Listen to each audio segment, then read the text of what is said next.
Hello everyone, welcome back to the channel. Asa khalamo nोंथांमोनहा मोजाङैनो दङ दिनै नै क'क्राझारनिफ्राय बेरेफुंजानि एसे गामियाव फैब्रबदों मानो थाखाय नोंथांमोनहानो देखायनि एसे दाहाय मोजाङै खोन्थागोन आं खिन्थु आंबो माबायदि ड्रेसआव दं नायसै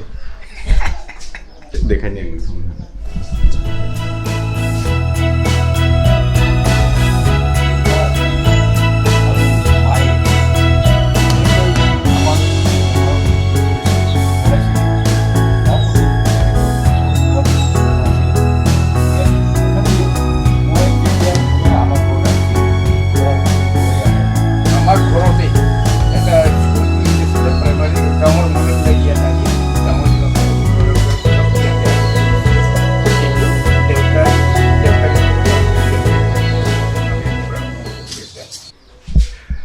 आं एसे ब्रीफै खोन्थानोसै बे जानाया जाहैबाय जोंनि आबौ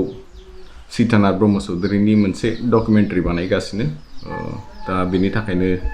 दूरदर्शननिफ्राय आसाम दूरदर्शननिफ्राय मानसिफोर फैदों इन्टारभिउ लानो थाखाय बाबामोनखौ आयंमोनखौ आहा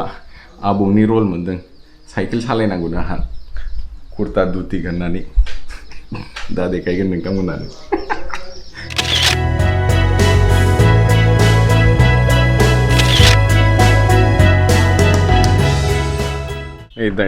हाबानि उनाव दिनैसो सेकेन्ड टाइम धुति गाननो मोनबाय नुबाय नायदो दा मा जायामोन दिनै बेखौ दायो लामायाव खोन्थालांसै आं थांफिनबा एसे रेस्ट लागो दिनै दासो ओंखाम मोनजादों टाइमा नाहरदो 3:30 जाबाय दासो थांदों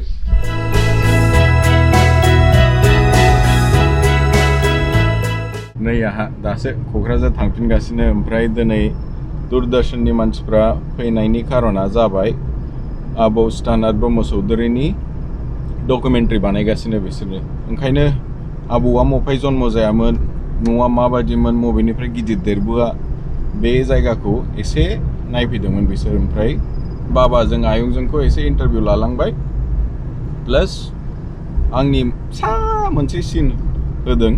जेराव आं साइकेल सालायनाय आबौ जानानै गोदोनो लेखा फरायनाय बिनि बेफोरबायदि सिन आहा गेलेनो मोनदों आरोखि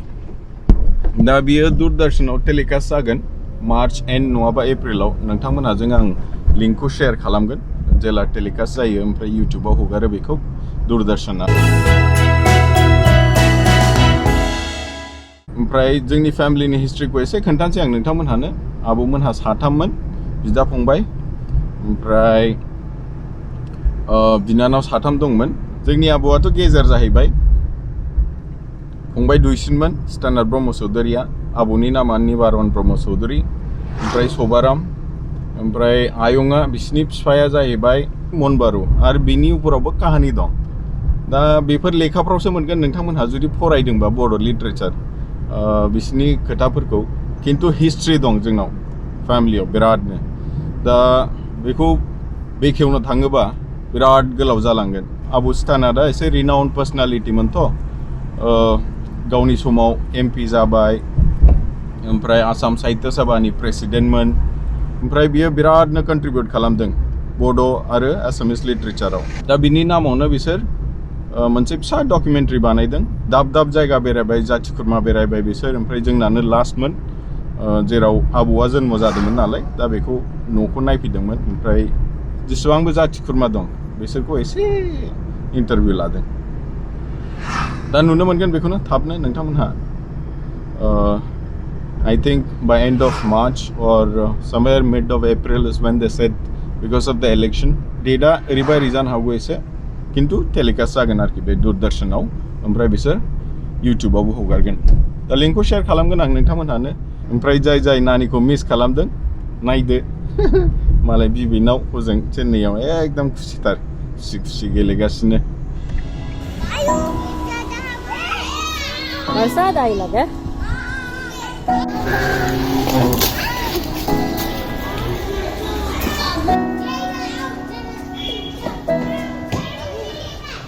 ओमफ्राय आंना प्रजेक्टआबो माइ बड'लेण्डआ